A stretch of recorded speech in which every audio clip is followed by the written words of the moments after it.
तो previous lecture में हमने MCQ टाइप क्वेश्चन सॉल्व किए थे. Now let us solve the short answer type questions. देखिए first is state a condition under which a bimolecular reaction is kinetically first order reaction. ठीक है, by molecular का मतलब कि उसमें दो मॉलिक्यूल्स हैं, जैसे कि A plus B gives you products, पर वो एक फर्स्ट ऑर्डर रिएक्शन है. ठीक है, मतलब इसकी ट्रांजिशन स्टेट में भी दो ही मॉलिक्यूल आते हैं. तो होना चाहिए था ये बाई मॉलिक्यूलर, मतलब इसका ऑर्डर 2 होना चाहिए था, पर ये फर्स्ट ऑर्डर हो गया. तो इट इज़ एन, यहाँ पर पूछा गया है कि स्यूडो यूनिमॉलिक्यूलर वाला केस पूछा गया है. ठीक है, कि कब स्यूडो यूनिमॉलिक्यूलर रिएक्शन होते हैं.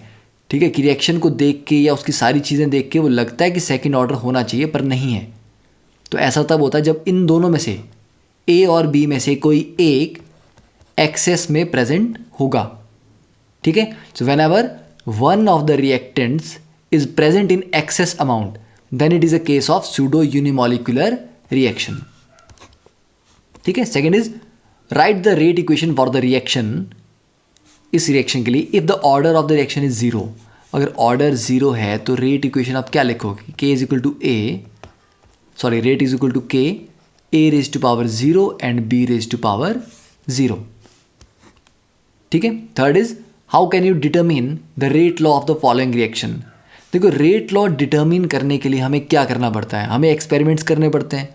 तो हम ये करेंगे कि यहाँ पर दो रिएक्टेंट्स हैं, एक को फिक्स करके दूसरे को हम चेंज करेंगे. तो ऐसा करते हैं कि मान लीजिए NO को फिक्स किया, O2 की कंसंट्रेशन आपने डबल करके देखी, फिर देखा उसका रेट ऑफ रिएक्शन पे क्या फ़र्क पड़ रहा है. अगर रेट डबल हो रहा है तो मतलब O2 के रिस्पेक्ट में फर्स्ट ऑर्डर है. ठीक है, फिर अगली बार O2 को फिक्स किया और NO को आपने डबल कर दिया. अगर रेट डबल हुआ तो NO के रिस्पेक्ट में भी फर्स्ट ऑर्डर, और अगर रेट 4 टाइम्स हो गया तो NO के रिस्पेक्ट में second order.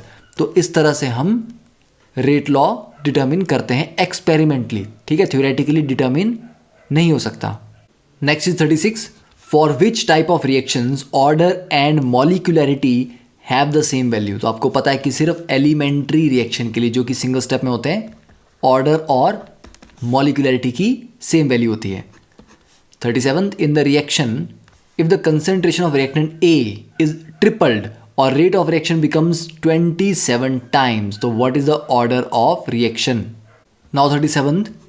In a reaction if the concentration of reactant A is tripled, मतलब A gives you product, A को आपने 3 गुना कर दिया तो रिएक्शन कितना हो रहा है? 27 टाइम्स.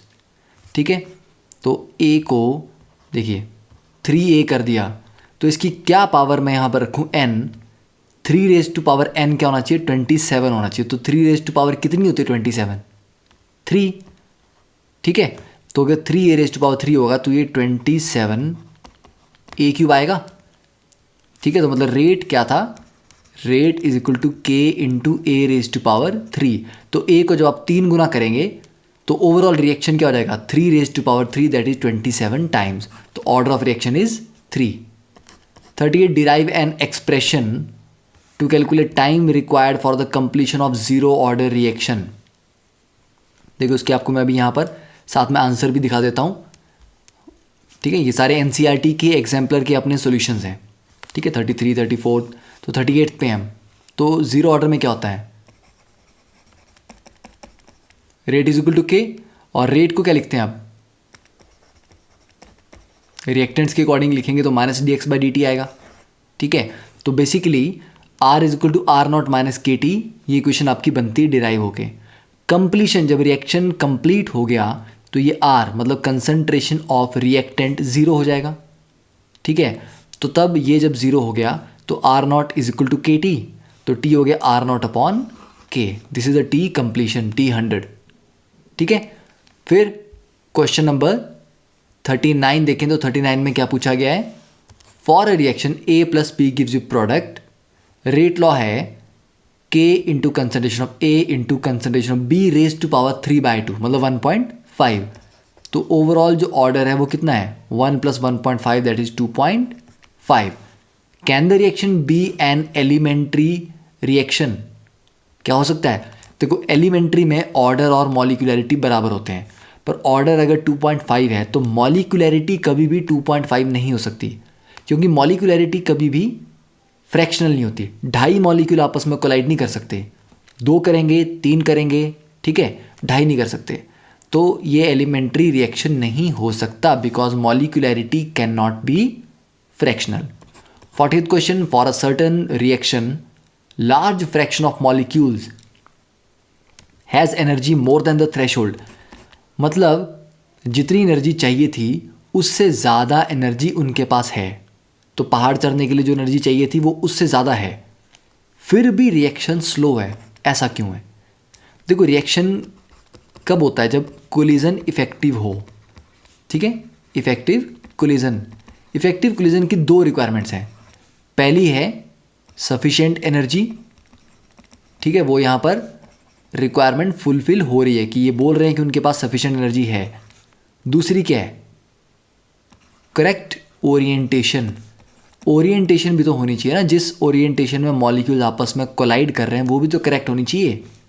तो एक अकेली कंडीशन पूरी होने से ज़रूरी नहीं है कि रिएक्शन फास्ट हो जाएगा। तो अगर रिएक्शन स्लो है इट मीन्स ये दूसरी कंडीशन फुलफिल नहीं हो रही है, ठीक है। तो इसके जो आप आंसर्स हैं वो यहाँ से अभी वीडियो को पॉज करके या आप नोट डाउन भी कर सकते हैं, ठीक है। तो दीज आर द आंसर्स कि apart from energy consideration the colliding molecules should also have proper orientation for effective collision. So this condition might not be getting fulfilled in the reaction. Next is the question number 41. For a zero order reaction, will the molecularity be equal to 0? Molecularity कभी 0 नहीं हो सकती। Molecularity at least 1 होनी चाहिए, ठीक है। तो fractional या 0 नहीं हो सकती। 42. For a general reaction A gives you B, the plot of concentration of A versus time is given as। देखो, concentration of A linearly decrease कर रहा है, तो सीधा देख के पता चल रहा है कि ये एक ज़ीरो ऑर्डर रिएक्शन है, क्योंकि कंसंट्रेशन लीनियरली सिर्फ ज़ीरो ऑर्डर में ही डिक्रीज करती है। और जो स्लोप है वो किसके बराबर होती है? K के बराबर, ठीक है। स्लोप नेगेटिव है तो आप इसको -K बोल सकते हो। What is the order of reaction? 0. Slope of curve किसके बराबर है? K के बराबर। What are units of rate constant? तो रेट कांस्टेंट के यहाँ पर क्या यूनिट्स होंगे? ज़ीरो ऑर्डर में, ज़ीरो ऑर्डर में यूनिट होते हैं मोल पर लीटर पर सेकेंड, ठीक है। Then the question number 43. The reaction between H2 and O2 is highly feasible yet allowing the gases to stand at room temperature in the same vessel doesn't lead to formation of water। मतलब आप जिस room में बैठे हो आपके सिर के ऊपर जो हवा है, ठीक है, उसमें ऑक्सीजन भी है, हाइड्रोजन भी है, और H2 और O2 के बीच का रिएक्शन बहुत फिजिबल भी है, मतलब वो होना भी चाहिए। थर्मोडायनेमिक्स के अकॉर्डिंग वो रिएक्शन पॉसिबल है, फिर भी आपके सिर पे पानी की बूंदें नहीं गिरती क्योंकि ये रिएक्शन नहीं हो रहा रूम टेम्परेचर पे, ठीक है। तो क्यों नहीं हो रहा? तो एक ही रीज़न है, हो सकता है थर्मोडायनेमिक्स के अकॉर्डिंग, पर नहीं हो रहा। इट मीन ये रिएक्शन या तो इतना स्लो हो रहा है कि उस वाटर मॉलिक्यूल्स के बनने में महीनों लग जाएंगे, इसलिए आपको वो लग नहीं रहा कि रिएक्शन ऐसा कुछ हो रहा है, मतलब बहुत ही ज़्यादा स्लो है। बहुत ज़्यादा स्लो होने का एक ही रीज़न हो सकता है कि एक्टिवेशन एनर्जी बहुत ज़्यादा है, एनर्जी रिक्वायरमेंट, तो वो एनर्जी रूम टेम्परेचर पे उसको नहीं मिलती, हाई टेम्परेचर पे ही मिलेगी। तो ये रिएक्शन सिर्फ हाई टेम्परेचर पे फास्ट होगा, तो मतलब इसकी पक्का एक्टिवेशन एनर्जी बहुत हाई रही होगी, जिसकी वजह से रूम टेम्परेचर पे reaction is very very slow, ठीक है। क्योंकि जब थर्मोडायनेमिक्स बोलता है ना कि रिएक्शन फिजिबल है, तो वो ये नहीं सोचता कि एक्टिवेशन एनर्जी क्या है क्या नहीं है, फास्ट होगा स्लो होगा।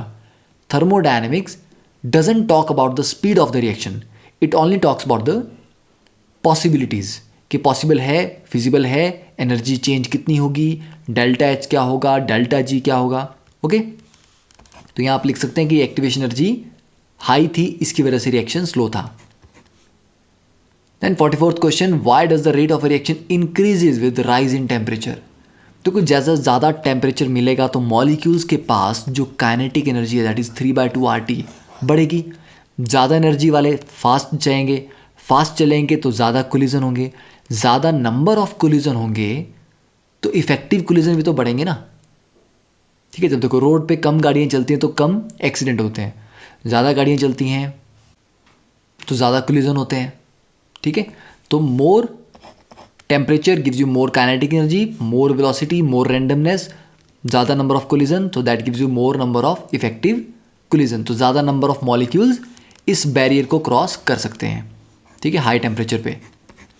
Then oxygen is available in plenty in air yet fuels do not burn, कि नॉर्मल एयर में बहुत सारी ऑक्सीजन है, फिर भी अगर आपने एक कैन में पेट्रोल रखा है, डीजल रखा है, कोई भी और फ्यूल रखा है, वो अपने आप नहीं जलता।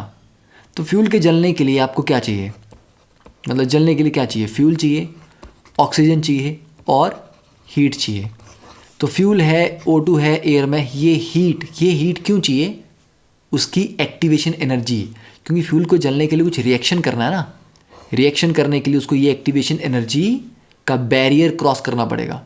वो बैरियर क्रॉस करने के लिए हम हीट देते हैं उसको, तो बिना हीट के ये बैरियर क्रॉस नहीं होगा, ठीक है। तो आप ये बोल सकते हो कि एक्टिवेशन एनर्जी जो है फ्यूल के जलने के लिए वो इतनी हाई होती है कि रूम टेम्परेचर पे वो बैरियर क्रॉस नहीं हो पाता, उसको थोड़ा हाई टेम्परेचर चाहिए, इसीलिए हमें हीट करना पड़ता है। Then why is the probability of reaction with molecularity higher than 3 very rare, कि 3 से ज़्यादा की जो मॉलिक्यूलरिटी की वैल्यू बहुत कम मिलती है। देखो 4 मॉलिक्यूल्स साइमल्टेनियसली, ठीक है, साइमल्टेनियसली कोलाइड कर रहे हो, ऐसे चांसेस बहुत कम होते हैं। तो 3 से ज़्यादा मॉलिक्यूल्स के साइमल्टेनियसली कोलाइड करने की चांसेस ही कम होते हैं, इसी वजह से 3 से ज़्यादा हायर वैल्यू जो है मॉलिक्यूलरिटी की वो जनरली देखने को नहीं मिलती, बहुत रेयर होती हैं, ठीक है। Then why does the rate of any reaction generally decreases during the course of the reaction. देखो रेट किस पे डिपेंड करता है, नंबर ऑफ कोलिजन पे।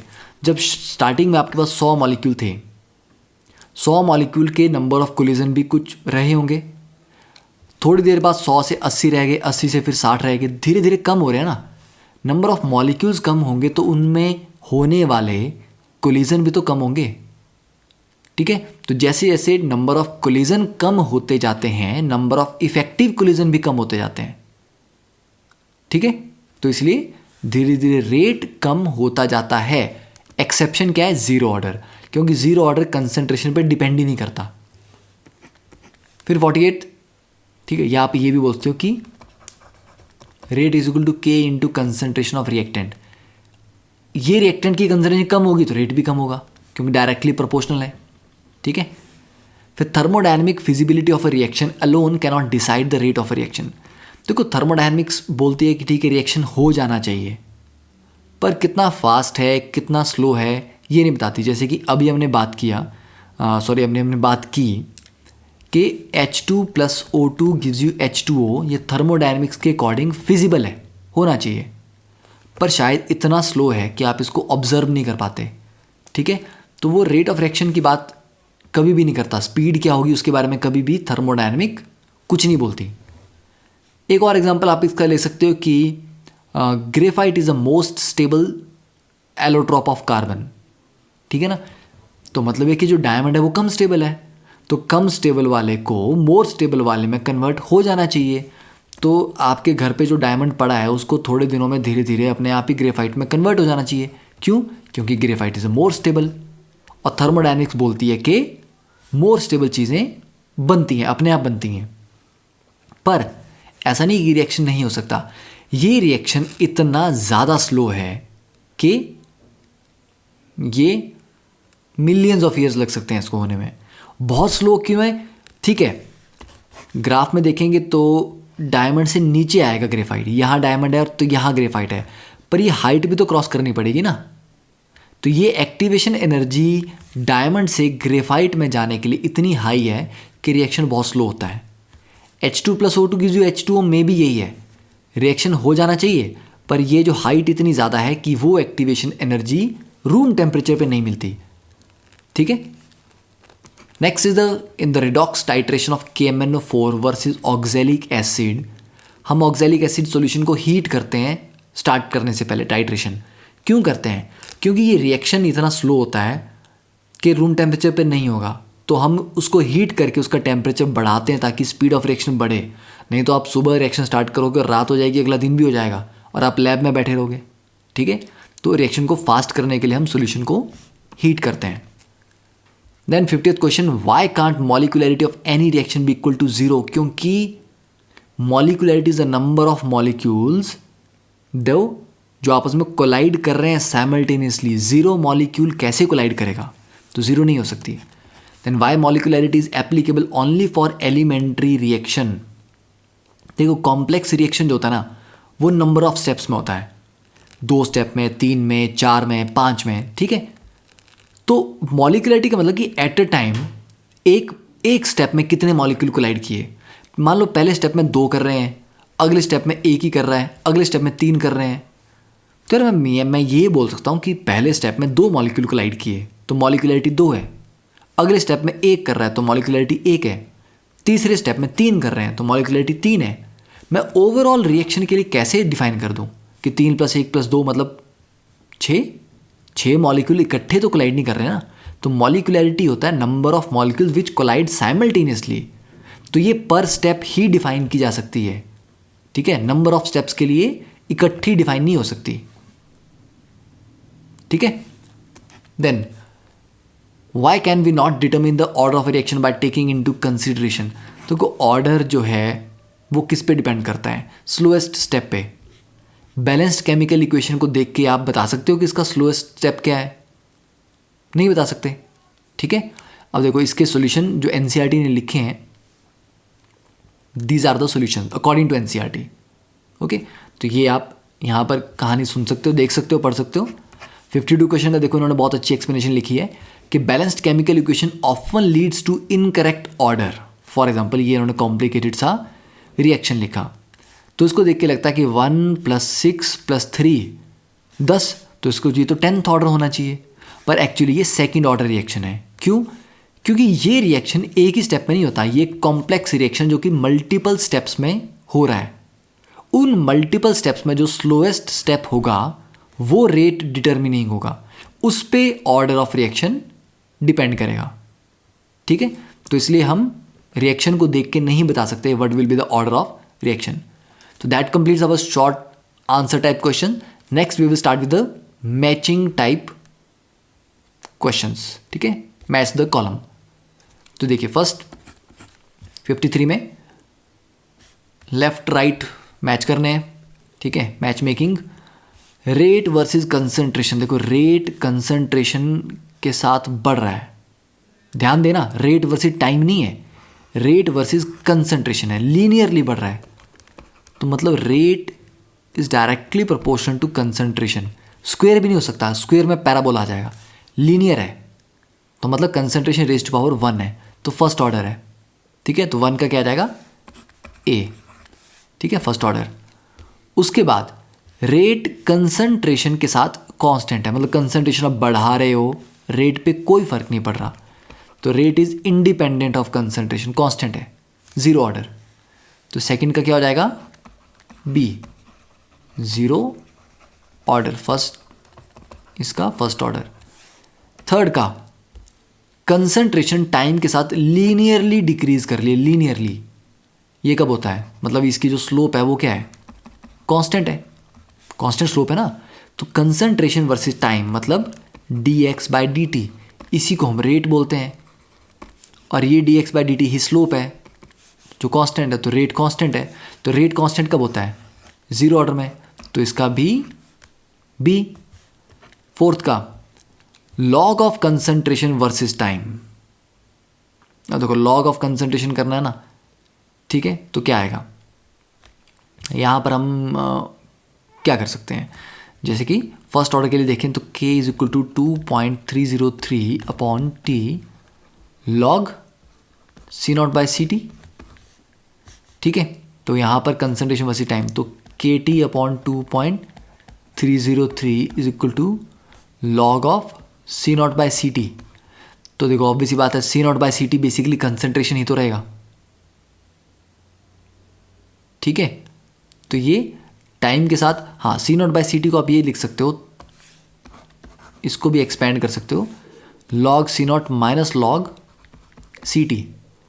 तो log Ct लेफ्ट में चला जाएगा, इसको हम लिख सकते हैं log of Ct = log of C0 minus KT/2.303. ये आया log Ct is log concentration. ठीक है, तो log C नॉट, अब इसको लिख सकते हो तुम y is equal to c plus m x, m क्या हो जाएगा माइनस के अपॉन 2.303, तो नेगेटिव स्लोप आएगी और लीनियर होगा, ठीक है, तो ये भी फर्स्ट ऑर्डर है, तो ये भी ए है, ठीक है, simple math.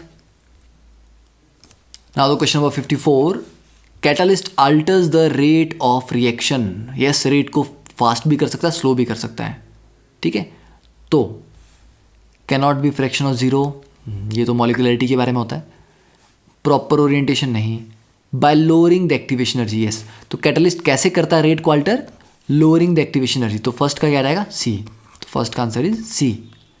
Second molecularity can not be fraction of zero, second का जाएगा ए, ठीक है, फिर सेकंड का आ गया, थर्ड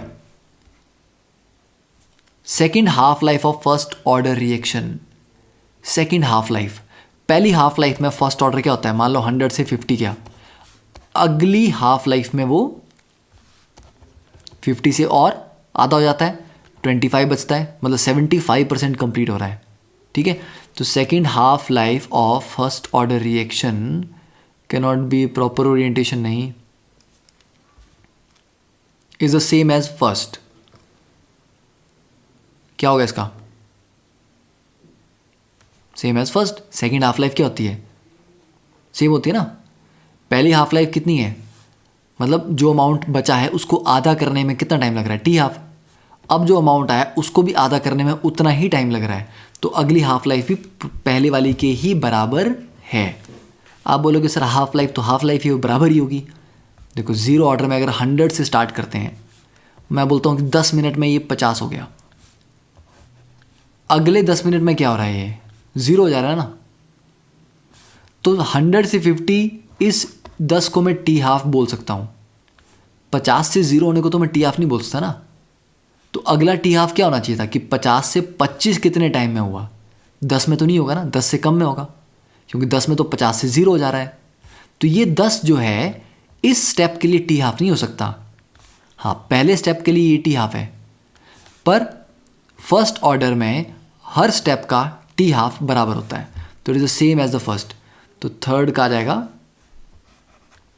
डी, ठीक है, फोर्थ का e raise to R minus E A by R T, ये क्या होता है, it is the fraction of molecule with energy equal to और ग्रेटर देन एक्टिवेशन एनर्जी, कि कितनी फ्रैक्शन के पास एनर्जी या तो एक्टिवेशन एनर्जी के बराबर है या उससे ज़्यादा है, ठीक है, वो होते हैं ये फ्रैक्शन, इस वैल्यू को बोलते हैं fraction of molecules having energy equal to और ग्रेटर देन एक्टिवेशन एनर्जी। फिर energetically favourable reaction are some time slow, कि जिनके पास एनर्जी भी है पर फिर भी स्लो है, क्यों, क्योंकि प्रॉपर ओरिएंटेशन नहीं मिली, तो इसका आ जाएगा बी, ठीक है, इसका आ जाएगा बी, 4 का आ गया एफ, थर्ड का आ गया D. Area under the Maxwell Boltzmann curve is constant because total probability is 1, इसका आ जाएगा ई, ठीक है, टोटल प्रोबेबिलिटी इज 1, या आप बोल सकते हो कि टोटल नंबर ऑफ मॉलिक्यूल जो है वो कांस्टेंट रहता है। देन 55 डायमंड, डायमंड क्या है, ordinary rate of conversion is imperceptible, कि डायमंड किस स्पीड से ग्रेफाइट में कन्वर्ट हो रहा है उस रेट को आप मेजर नहीं कर सकते, बहुत ज़्यादा स्लो है, तो इसका बी आ जाना चाहिए, ठीक है। इंस्टेंटेनियस रेट क्या होता है, शॉर्ट इंटरवल ऑफ टाइम में, average rate long duration of time में, ठीक है। फिर 56 में mathematical expression for the rate of reaction, क्या होता है रेट ऑफ रिएक्शन का जो मैथमेटिकल एक्सप्रेशन उसको क्या बोलते हैं हम, रेट कांस्टेंट नहीं, रेट लॉ, यस, फर्स्ट का B.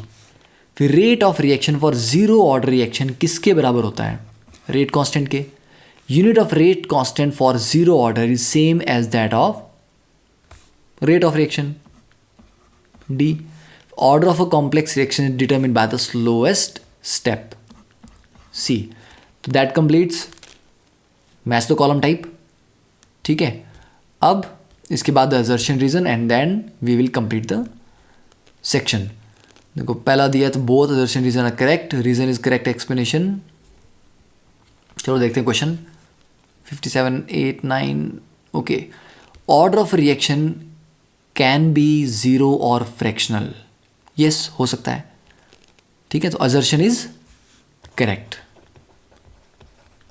We cannot determine order from balanced chemical equation, ठीक है, ये भी करेक्ट है. पर क्या ये असर्शन का रीज़न हुआ कि मैंने कहा कि ऑर्डर जो है वो ज़ीरो भी नहीं हो सकता, फ्रैक्शन भी हो सकता है. क्यों? अब मैं अगर ये रीज़न आपको दूं, को तुक नहीं बनता ना इन दोनों में. हाँ, दो करेक्ट स्टेटमेंट है. मैं बोलता हूँ कि दिल्ली यहाँ से बहुत दूर है, एक स्टेटमेंट ठीक है जी, दूर है क्योंकि 450 किलोमीटर है. दूसरी स्टेटमेंट में बोलता हूँ कि गुलाब जामुन मीठे होते हैं, तो वो भी स्टेटमेंट ठीक है, पर दोनों का आपस में वो लॉजिक नहीं बनता ना. दिल्ली इसलिए दूर नहीं है क्योंकि गुलाब जामुन मीठे हैं, तो पहली स्टेटमेंट इसलिए करेक्ट नहीं है क्योंकि ये इसका रीज़न है. तो दोनों अपने आप में करेक्ट है, पर असर्शन का ये रीज़न नहीं है. तो ऑप्शन क्या होगी इसकी? सेकंड, कि both assertion and reason are correct but reason does not explain assertion, ठीक है, तो इसका आ जाएगा सेकंड. 58 में order and molecularity are same. Same होते हैं क्या? नहीं होते, इनकरेक्ट, ठीक है. Order is determined experimentally and molecularity is the sum of the stoichiometric coefficient of rate determining elementary step. अब देखो, ऑर्डर इज डिटर्मिन्ड एक्सपेरिमेंटली, ठीक है. Molecularity is the sum of the stoichiometric coefficient of the rate determining elementary step. ज़रूरी है क्या कि rate determining elementary step का होना चाहिए? नहीं. एलिमेंट मॉलिक्यूलरिटी तो आप 4 स्टेप है तो चारों के लिए डिफाइन कर सकते हो ना. ज़रूरी तो नहीं है कि रेट डिटर्मिनिंग स्टेप के लिए ही होगा, ठीक है. तो ये भी क्या है? इनकरेक्ट. तो आंसर होना चाहिए both assertion reason are incorrect, ठीक है. तो मॉलिक्यूलरिटी किसके लिए डिफाइन होती है? It is the sum of stoichiometric coefficients of any elementary step. ज़रूरी नहीं है कि वो रेट डिटर्मिनिंग होना चाहिए. पर एनसीईआरटी ने इसका आंसर क्या दिया है? 5, कि असर्शन इनकरेक्ट है पर रीज़न करेक्ट है. पर रीज़न में आपको मैं बताता हूँ, ये पॉइंट, ये वाली चीज़ नहीं होनी चाहिए, ठीक है. थोड़ा सा यहाँ पर कन्फ्यूजन क्रिएट हो रहा है. तो सेकंड का हम तो आंसर इसका 4 लिखेंगे. Now the 59, the enthalpy of reaction remains constant in the presence of catalyst. Yes, enthalpy change नहीं होती, करेक्ट है.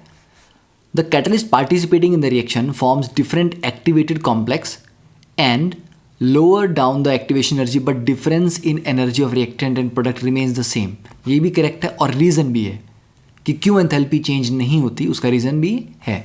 तो answer is 1, that is assertion reason दोनों करेक्ट भी हैं और reason explains assertion. Then 60th, all collision of reactant molecules lead to product formation. गलत है. सारे से तो प्रोडक्ट नहीं बनता, सिर्फ इफेक्टिव कोलिजन में प्रोडक्ट बनता है. Reason only those collision in which molecules have correct orientation and sufficient energy lead to compound formation. Correct है. तो असर्शन रॉन्ग है, रीजन करेक्ट है. तो अब इसका आंसर हो जाएगा 5. Then rate constant determined from Arrhenius equation are fairly accurate for simple as well as complex reactions. देखो, Arrhenius equation जो है ना, वो जनरली कॉम्प्लेक्स रिएक्शन के लिए नहीं होती अप्लाई, ठीक है, जनरली नहीं होती. तो फेयरली एक्यूरेट बोल सकते हैं कि चलो होगा, नहीं बोल सकते. Reactant molecules undergo chemical change irrespective of their orientation. Reactant molecule chemical change का मतलब प्रोडक्ट में कन्वर्ट हो रहे हैं irrespective of their orientation, मतलब जैसी मर्जी ओरिएंटेशन हो वो प्रोडक्ट बना लेंगे. गलत है, ठीक है. तो या तो दोनों गलत होंगे या ये हो सकता है कि फेयरली इन्होंने लिख दिया है वर्ड. अब फेयरली एक्यूरेट, चलो ठीक है, मान लेते हैं इसको. फेयरली का मतलब हो गया, ठीक है, दूर पार से हो जाएगा ऑलमोस्ट. तो असर्शन को हम ऑलमोस्ट करेक्ट बोल देते हैं, रीज़न इज़ रॉन्ग. तो 61 में assertion is correct but reason is incorrect. 3rd होना चाहिए आंसर, ठीक है. तो that completes the assertion reason. अब लॉन्ग आंसर टाइप क्वेश्चन आपको खुद करने हैं. तो that completes the total NCERT exemplar solution. Thank you.